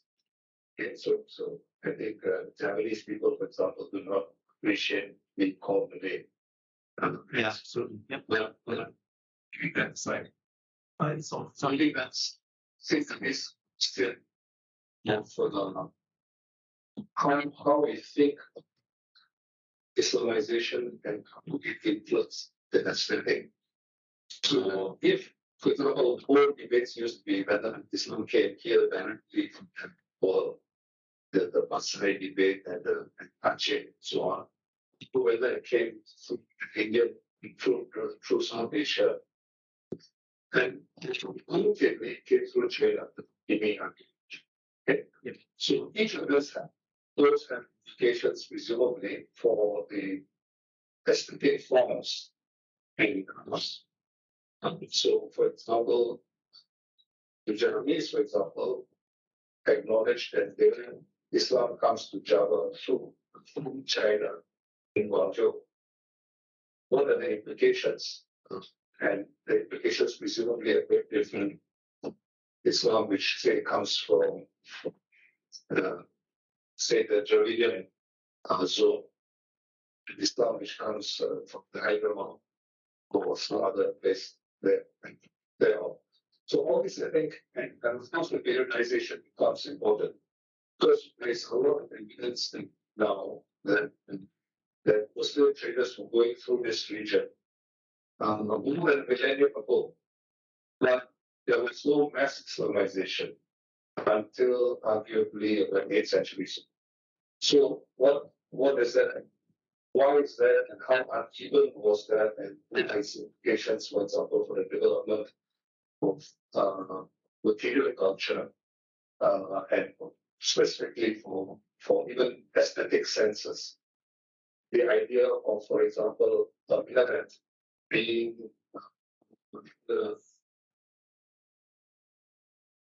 as opposed to minarets. I think these are all concepts which somebody like me, who's quite ignorant about much more you've talked about, all that I did learn a great deal, would ask myself, should I actually something? Thank you very much, Professor Jomo. One of my regrets is for this, for this presentation, I did not repeat the kind of preambles I have done before, which would actually set the context more deeply. And this time around, and I totally agree with you, this time around, I did not stick to the term maritime civilization. I tried to say that let's look more specifically at the Peninsular Malays. So that's to explain why I'm using the term Malay, because I'm trying to shift away from looking at Java. I'm guilty of that. Because Java has the most rich remains and the biggest number from the 16th century. Not here, very few. Although, as I spoke to Simon previously, just 2 days ago, not yesterday, Perak claims to have 2 16th century buildings that I'm hoping to visit mosques. So I'm very astonished to see this. But anyway, the point that you are raising is an important one. The point about the whole hypothesis on Islamization's origins. I think the consensus generally is that there were multiple actors in and many directions. The biggest clue, I think, is the Shafi'i connection, because then the entire region is Shafi'i. Now, how do we question this with the fact that, for example, China is Hanafi? So if China had a role, when we say China, therefore we have to qualify. The southern Chinese were about up to 50% foreign Muslims, mostly Persian and Arab. So Teng He, for example, he is 12th generation descendant of a Persian governor of Vietnam, that sort of thing. So these were people who were themselves foreigners, foreign Muslims, as they call them in China, meaning that they carried with them a Sinicized culture, but were themselves ancestrally not Chinese. Although they became more and more Han, so to speak, if they were in certain areas. So, but that being said, sorry, I kind of went off on a tangent there. But that being said, there are still very roots about this multiple directions. So, for example, we cannot escape the fact that there are two mosques. Just talking about mosques. One is a very Sinic East Asian form, the Bedok, the one with all the end, two double barrel. The other is the more local Sumatran and Malay form, a very long, hollow block, integral, no skin at one end and a skin at the other. Two kinds. Some mosques even have both the big long tabu or log and the more East Asian version of the Bedok has skin on both sides. And so it's very interesting. It just clues that on top of that, you also have the Kraton. So you've got all of these. And it's one of the things, the perspective that you were saying, which is how much of this, of course, not to get firm answers, but just to piece together possible, let's say, explanations. Not say explanations even, possible hypotheses, maybe further hypotheses on these factors. So I mentioned, I started by talking about Shafi'i, the nature of the Chinese Muslims in the southern Chinese who were themselves mixed. And then, but the culture is Sinicized, and then you can see in the mosque drums. And then, of course, you have the Shafi'i mapped from places like Egypt and Harimau to Kerala specifically, and Tamil Nadu to Southeast Asia. So I think all these operated, but one prevailed over the other. As to why there was a late conversion, so many hypotheses have been so much ink has been spilled on this. But what appeals to me is the notion that the conversion happened when there were many factors that induced local rulers to accept. Because before that, probably individuals may have accepted, but because of the nature of the political economic setup, even if these individuals have converted, it doesn't change the way we view history, which always focuses on the big man. Our big man way of writing history, unless the king converted, the people are pagan, right? Pagan. So, for example, we have the case of Majapahit. You have all those enigmatic Muslim graves in Trobulan, as some of you might know. The graves date from the period of the 13th to the 16th century. So that at that point, Majapahit's rulers were not yet Muslim, but there were Muslims who were buried, who used the motifs of Majapahit Java with the Shaka era date and Arabic as well as Javanese Kawi inscription. So all this I would have given in if it had been kind of overview. So to answer your question, there may have been convergence of individuals, such as the very, very big, very interesting case of the minority capital itself. There were many other cases where this might have been the case, but we might not know. The surviving artifacts are not there. Nothing survived. So, but the conversion of rulers seems to have been our point of basis, right? We talk about it as conversion only when rulers convert. So then we turn to a political economic history rather than that of the social cultural. Perhaps, I don't know. Thank you. Thank you for your very extensive response. Are there any comments? Okay, thank you. Thank you. Thank you. This very lovely presentation.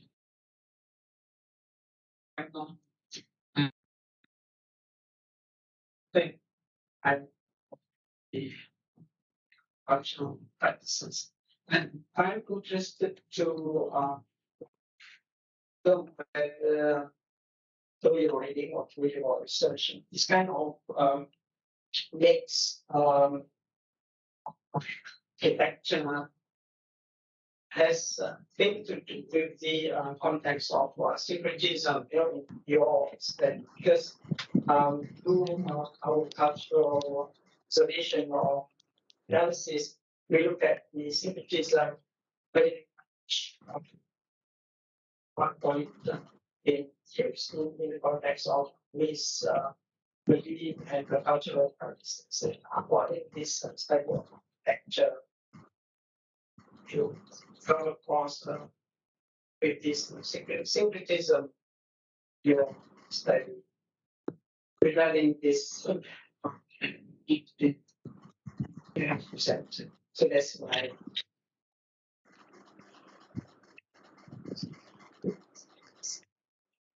Thank you. Yeah, so what a question.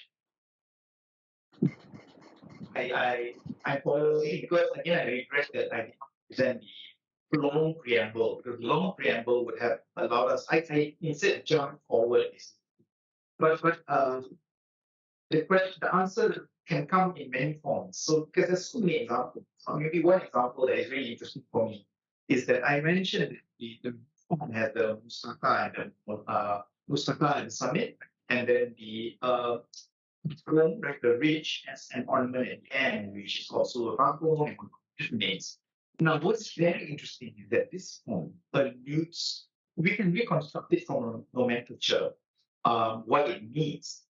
It appears to very, very strong evidence. It appears to mean to signify the roof as a mountain, at the summit of which you find the elixir of life, the soma. Okay, guarded by 4 nagas, but the Southeast Asian / Melayu / Javanese naga, which is not the fire-breathing winged one, but a sea serpent, right? A sea snake serpent. So what happens is when we reconstruct this, now, an luxury top is usually a pot of some sort. If you go to Malacca, there's this huge foliated. If you bring down the what do you call that thing? Coral stone structure from Malacca Mosque, they are this big. It's big. But at the top, it looks small. Right? If you bring it down, you'll notice that it basically has a pot surrounded by lotus and other foliate forms in multiple tiers. So that signifies the elixir of life, which in Javanese is called mamolo. Here we call it mustaka. Now, what clue mamolo may have turned brown, we're not sure. It may or may not, because the pot is very obviously there. The other thing, and then in some mosques, it's just the pot. You might have seen those that are like a bitter bowl vessel. But then others are foliated like the Malacca and Java ones. But coming back to the Prabung, in Malay we call it Prabung Som. The Som here refers to that Som. The it's very interesting, and forms at the end, the older forms of the Prabung. So now we are going to jump at this and say, oh, therefore this is Hindu. Why? Because if you go to India, there is no such form. India did not make this form. It appears that the Malays and Javanese invented this form, Buddhist and Hindu cult houses or houses of worship. and came up with this idea that the roof is a mountain at top, which is the elixir, and then guarded by 4 nagas. Because there's no such building. And when conversion happened, this form was seen as something suitable, symbolically as. And the form itself, right, below the mulu or mustakas in Malay, there is a pillar that is hanging on beams, right? And we call it tiang alif. So this is therefore, I don't know whether we want to call it syncretism, translation, whatever, but it has been re-signified. So it's no longer understood as referring. It may have been understood as referring to an elixir of life, but then it's then imbued with an overlay of Islamic meaning. The tiang alif, and sometimes even the mustoko is referred to as tiang alif at the summit of the pyramidal roof in kind of vertical pillar that doesn't touch the ground. It sits at the intersection of 4 crossbars that goes to the frame of the roof. So this is called tiang alif. I know it's not because this is an example, I think, of what we're looking for, and that's the most significant because it's at the summit we use it. Thank you so much, Imran, for the application. I think we can bring our discussion to a close. I'm sorry, Ziao, maybe I won't take Dr. Tan, sorry, I won't take a question. Perhaps you can get in touch with Dr. Imran personally to continue this conversation because we'll be short of time. So please join me in Imran Tajudeen again for the wonderful talk.